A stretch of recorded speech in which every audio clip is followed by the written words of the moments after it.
In San Francisco federal court today, attorneys for veterans' rights groups accuse the VA of nothing less than a cover-up, deliberately concealing the real risk of suicide among veterans. The system is in crisis, and unfortunately, the VA is in denial.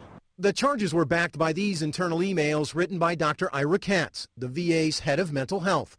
In the past, Dr. Katz has repeatedly insisted while the risk of suicide among veterans is serious, it is not outside the norm. There is no epidemic of suicide in VA. But in this email to his top media advisor written 2 months ago, Dr. Katz appears to be saying something very different, stating our suicide prevention coordinators are identifying about 1,000 suicide attempts per month among veterans we see in our medical facilities. Dr. Katz's email was written shortly after the VA provided CBS News data showing there were only 790 attempted suicides in all of 2007, a fraction of Dr. Katz's estimate.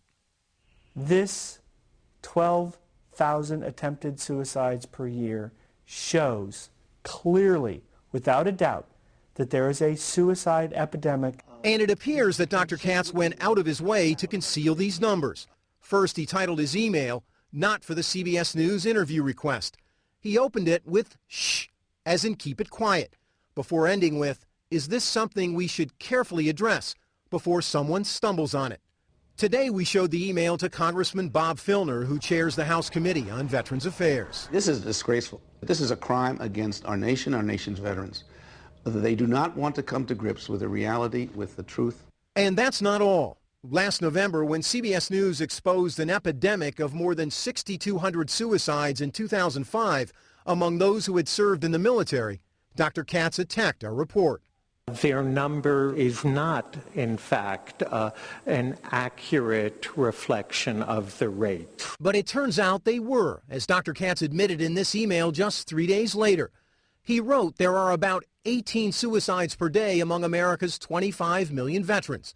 That works out to be about 6,570 per year, which Dr. Katz admits in the same email is supported by the CBS numbers. In an email late today to CBS News, Dr. Katz said the reason why the suicide numbers were not released was because of questions over the reliability and consistency of the findings, and that there was no public cover-up involved. Armin Katayan, CBS News, Washington.